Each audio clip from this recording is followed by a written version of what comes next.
Welcome back. So in first module, what we have observed that how to tune PID controller or proportional integral or PID controller just using the Newton's law. And after designing the feed forward control, what was our observation for the underwater vehicle? That system is represented by a linear system, and then we have also designed the on off control for that linear system using the same philosophy. But in reality, most of the systems are nonlinear and it is very difficult to control nonlinear system. So how to design sliding mode control for nonlinear system, that is one of the challenging topic, and due to that reason in this module we are going to explore the sliding mode control for the nonlinear system. So what is our purpose of discussion? I am going to start with some kind of nonlinear system, and now whenever we have nonlinear system, then we have to treat nonlinear system in little bit different way. So we have to involve Lyapunov methodology here. We have already understood what is meaning of Lyapunov function, that if I have nth order system, so we are trying to convert into one dimensional system, and after that we are going to apply the comparison lemma. That is the basic philosophy of the Lyapunov. So in today's lecture we are trying to introduce first the definition of finite time stability, and after that how to check the stability without solving the differential equation. So for that we are going to involve the concept of the Lyapunov function. After that we are also going to calculate the time of convergence to the equilibrium point. By first I will map system into Lyapunov way, and after that I am going to solve the differential inequality, and then I am going to calculate the time of convergence. So what is outcome? You are able to understand the role of Lyapunov function for proving the finite time stability. You are also going to get insight into the design of control input for the finite time convergence, and after that we are also able to understand that the behavior of system in presence of the highly uncertain situation. If our system is a highly uncertain situation, then how to design the control action. So for simplicity of the presentation, again I am going to start this lecture by taking the example of the first order system. In next class I will talk about the second order and higher order system. You can see here that this system, what is written here, that is sigma dot h sigma g sigma, that is highly uncertain. Why I am telling that is highly uncertain? Because I do not know this, I do not know the gain that is associated with the control. So both are uncertain. Now I have to design control action such that I can able to force sigma t equal to 0 in some finite time t. This is our objective. So how to achieve this objective? Since this part is uncertain, this part is also uncertain, I am not going to design any feed forward control. So I am just going to rely on feedback, and after that I am going to design feedback to achieve sigma equal to 0. If you learn the first module, in first module our system is very simple. What kind of system we have? So we have system like sigma dot equal to u plus dt. So you can see here that uncertainty is not associated with the control. and then our task is very easy. I can able to design K signum sigma. Okay, you can interpret sigma as a S, then S dot equal to minus K signum S plus dt. Okay, and you know that if K is greater than dt, so I can able to force S equal to 0. In this particular representation, sigma equal to 0. Okay, but here what kind of challenge I have? You can see that control, gain of the control, that is also uncertain. System is still first order. It means that sigma t belongs to the real number. So we have just one dimensional system. This part, that is same like the dt, here I have generalized it, that I am assuming that this part is also function of the state. And what kind of assumption I have? Assumption is the gain which is associated with control, that is always follow this kind of rule. Okay, this is our assumption. This will not change the sign. If this is going to change the sign, then I have to design control in some different way. Now I am going to propose the control. Again, this is somehow switch gain control, but here gain is not a constant, that is contain some kind of constant part plus some kind of state dependent part. Okay, now we are also assuming that H and G is going to satisfy this kind of condition. Here you can see that I have already assumed that G sigma t, that is greater than 0. So this is not equal to 0. So this is well defined, and in this way I can able to cover the whole space. Okay, even if mathematical model of this system is valid everywhere, most of time nonlinear system is only valid in some specific region. What does it mean? Sigma t belongs to D, D is subset of R. Okay, so based on that we have to tune this particular parameter. Now what is our aim? So aim of this lecture to understand the finite time stability concept, and after that we have to prove that once loop is closed, means if I substitute u here, then I can give guarantee sigma equal to 0 for all time t greater than equal to 0. Why this particular treatment is required? Because in previous class we have already understood that in sliding mode control, whenever we are trying to apply for higher order system, then we have to design the sliding surface. Okay, before coming to the sliding surface, I have to force the trajectory to this sliding surface. Okay, and that problem is equivalent to the one dimensional problem if I have second order system with only one control input. Similarly, third order system with one control input. Okay, it might possible I have multi input multi output system. So at that time I have to generalize this for multi input multi output system.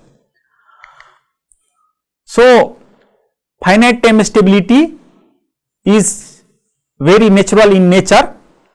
You can see that I have taken the example of the cart is moving and I have some kind of friction here. So if you stop applying any kind of force, okay, then what happens? Due to the friction force, this cart will stop. Okay, so this is the mathematical model. If you to solve this mathematical model, it is possible to show that in finite time I can able to stop this cart. Okay, and due to that reason you can see that if truck is very heavy, so you have to wait for more time to stop even if you can apply the brake. Okay, that is the physical interpretation that you have to always take care. You have to not stand in front of truck, because even if they will apply brake, okay, more time is required to stop it. Okay, now what is our conclusion? If I have differential equation like this, m is just a scaling factor, so I can able to again write like kd by m into signum v. You can see that this structure is exactly same like minus k signum s. Okay, so this is actually motivated from this particular example. So finite time control is very natural. So we have taken this observation. Now whenever I have system like x dot equal to u, then I will substitute u and I will achieve s equal to 0 in some finite time t greater than equal to t. Okay. But in this lecture, what is our motivation? You can see that I am going to apply this kind of control for highly uncertain system. Why I am telling highly uncertain system? Because h sigma t is also not known, exact value of h sigma t, or g sigma t, exact value of g sigma t is also not known. Just bond is actually known to us. And now I have to design the control. Okay. So control now contains some state dependent gain. So this is the physical interpretation or some kind of physical phenomena where finite time is occurring. So now we have to give definition. So how to give definition? I am going to generalize this definition for nth order system. So I have taken the autonomous system. What is meaning of autonomous system? I have already told you that whenever I have autonomous system, then whenever I am going to solve this system, you can see that solution of this system I can easily able to write like this: xt equal to xt0 integral t0 to t f x tau into d tau, like this. So if I apply initial condition here and clock is always in my hand, so I know the time, then I can able to see the futuristic state, because right hand side of differential equation is known by the mathematical model. Okay. So in this representation you can see that just I am going to apply xt0 and I will get xt. Okay. No external input is required, so that kind of system is called the autonomous system. And what is equilibrium point? We are going to talk about those kind of point. If I start, I am going to stay there. Okay. So I am assuming here that xt equal to 0 is my equilibrium point. Okay. And this mapping is from Rn to Rn. So in order to talk about the finite time stability, again I have to apply the concept of continuity. So this definition is actually inspired from the continuity. And how basically we are applying continuity? We already know that in order to apply continuity, I have to plot between dependent variable. So here dependent variable is t0 and xt. So this plot is not a better plot because this system is lying in n dimensional space. So this is just a approximate trajectory. So I have several trajectory here. After that I am going to zoom this xt, and correspondingly we are trying to see that xt0 is also going to lie on some ball or not. Okay. So I have origin. After that I have created some kind of ball where xt is going to lie, and we are trying to search some kind of ball where initial condition will lie. So if system is a Lyapunov stable, so if I start from this ball, I am going to not leave the bigger ball. That is the idea. So same kind of things I have written in form of the definition for every epsilon. So xt ball you can select as based on your desiredness, and corresponding to every epsilon ball there exists a delta. So once you fix epsilon, then delta is depending on the epsilon, such that if you start x0, what is meaning of x0? x0 minus 0, 0 is the origin. Okay. So less than delta, then xt and 0 is going to map to 0. So 0, because 0 is the equilibrium point, so xt minus 0 is less than epsilon for all t. So this is the Lyapunov stability condition, and after that now we are also going to talk about finite time attractivity. What does it mean? That all solution, if you start from here, this is equilibrium point, so you are stay here, but if you start nearby of the equilibrium point, I am going to give guarantee that that is going to reach here. If this kind of phenomena happens everywhere in the state space, then that is called the global finite time stability for any initial condition. You can see here that in observation also, example, that time of convergence is always function of the initial condition. It means that if initial velocity is very, very high, then you have to wait more time to stop. So similar kind of observation here you can see in case of time. It means that finite time convergence is sensitive with respect to the initial condition. This is the formal definition. So I have nth order system. So one way I will solve the differential equation, I will get the information of xt and then I will apply the epsilon delta definition. Okay, what is another way? You can map this system to one dimension. How to do that kind of mapping? You can define some kind of Lyapunov function which will map from Rn to R plus. Okay, and I am going to maintain positive definiteness. What is meaning of positive definiteness? For all non-zero x, Vx should be greater than 0 and V equal to 0 only at 0. And here radial unboundedness is required because I am talking about global finite time stability. So whatever our initial condition, okay, Lyapunov ball should capture that, and due to that reason this condition is required. And after that I also want to ensure the finite time attractivity, and you can see that using this condition, since V dot x is less than equal to 0, that condition is actually inbuilt inside this, and due to that reason stability is ensured. But I have little more than that, and due to this term I have finite time stability.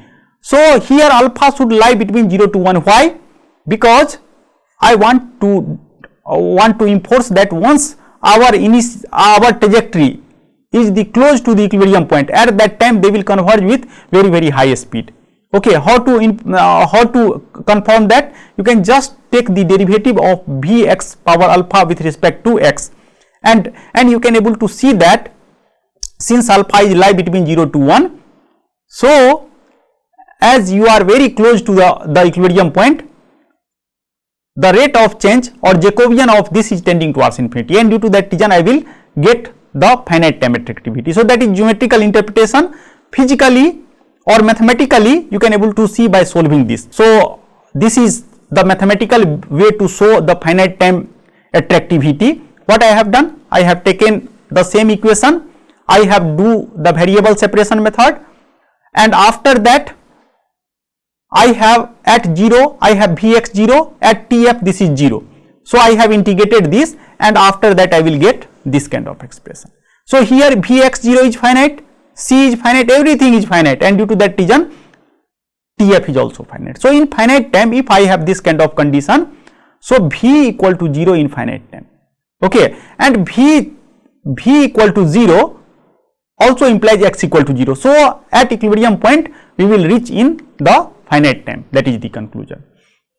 So now I have to apply this kind of concept to design this gain, because in this first order highly nonlinear system I want to design this gain beta, that is function of the sigma, such that I can able to ensure the finite time stability. So I am going to start with this Lyapunov function, and you can see that that will satisfy all kind of condition, that is positive, means for all sigma not equal to 0 V sigma is always greater than 0, and V sigma equal to 0 only at the 0. So both condition is satisfied.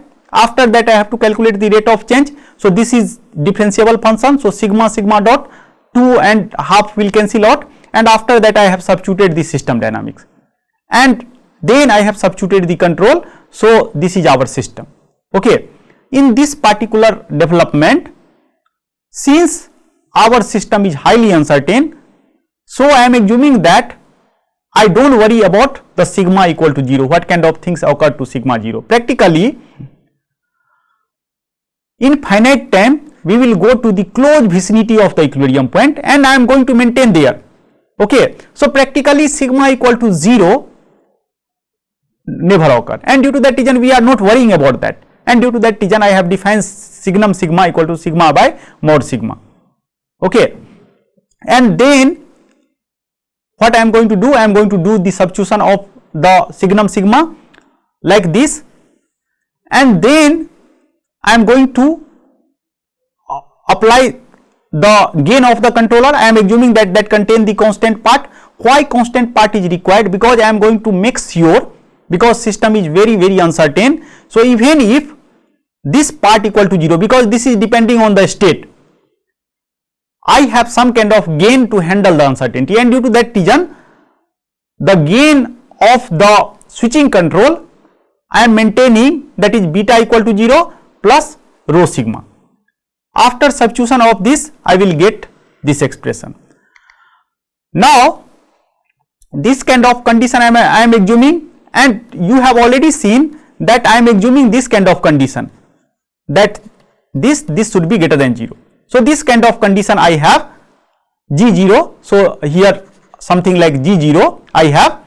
So, due to this condition, I can able to write like this, and I can also able to separate like this, because sigma, G sigma is always positive. Now, what I am going to do? I am going to apply norm inequality here, and using norm inequality I can able to get this, and after that I am going to substitute, and after substitution now you will get this kind of expression. So, you can see here that V sigma is always less than equal to 0. So, system is stable. Okay, but finite time stability is not concluded from here. For that I have to do some more exercise. So, first I am going to show you that how to talk epsilon delta stability even if I will transform n dimensional system into one dimension. Still you can able to show epsilon and delta stability. Okay, so I have selected epsilon ball that is associated with the sigma t, and with respect to initial condition I have defined some kind of delta ball. So, this ball is associated with epsilon ball is associated with the trajectory, and delta ball is associated with the sigma 0, and I have to show that there is relation between epsilon and delta. Epsilon I can change independently, then delta will fix. So, similarly I have first define epsilon and then I will fix the delta. Okay, and sigma 0 is less than delta. So, I can able to write half delta square that equal to epsilon. Okay, and since I know from the previous expression that V dot always less than 0, it means that, and V is positive. So, V sigma is positive and V dot is less than 0. So, what happens, whatever futuristic value that is lesser than the whatever initial value, and due to that reason this condition comes into picture, and using that relation I can able to show that there is a relation between epsilon and delta. So, in this way you can able to show the first part. Second part, now from here I have to derive the time of convergence. So, again this is just a first order equation. So, you can apply the comparison lemma. So, you can convert into differential equation. So, here directly I am applying the comparison lemma. At t equal to 0 I have V equal to 0, t equal to Tf I have this equal to 0, and after integrating, this is routine process you can do, and after that you can apply V0 equal to half sigma 0 square, and then you can able to get this kind of time of convergence. Okay, so sigma 0 is initial condition, G0 is positive, beta 0 is I have defined as the constant part of the gain. So, time of convergence is always finite. So, what is our conclusion? Even if I have very highly uncertain system, okay, then also I can able to achieve the finite time stability. Okay, and this kind of concept I am going to use in almost all futuristic slide. Okay, and due to that reason this part you have to understand carefully. So, now what is our conclusion? So, conclusion is that I can able to employ the finite time uncertainty concept, finite time stability concept to any uncertain system. Okay. Now, at that time you have to design gain that is based on the combination of two gain. One is constant gain, another gain is depending on the state of the system. Okay, and after that now you can see that several first order system is module using the differential equation whatever I have discussed in today's lecture, like H sigma t and plus G sigma t into U. So, whenever you have uncertain system there is no need to worry. Again you can apply sliding mode control. Okay, what is sliding mode here? Whenever you have one dimension, so meaning of sliding mode is nothing but the origin. because in finite time you can able to reach to the some kind of manifold, and where in that manifold you are going to maintain, and so due to that reason sigma equal to 0 also interpreted as a sliding mode control. Okay. Now I am going to employ this kind of concept for higher order system in next class, and then again what is our objective? Our objective is exactly the same. I will design some kind of linear or some kind of nonlinear sliding surface. I will employ this kind of concept to that sliding surface, and after that I will maintain. So for maintaining purpose I can able to design any kind of classical control, because once we are on the sliding manifold, our system is insensitive with respect to any kind of match uncertainty. So any classical control technique which is not able to takes care about the uncertainty, or at least the match uncertainty, we can able to employ and able to design the sliding surface based on that. So that is the topic of the next class. So with this remark I am going to end this lecture. Thank you very much.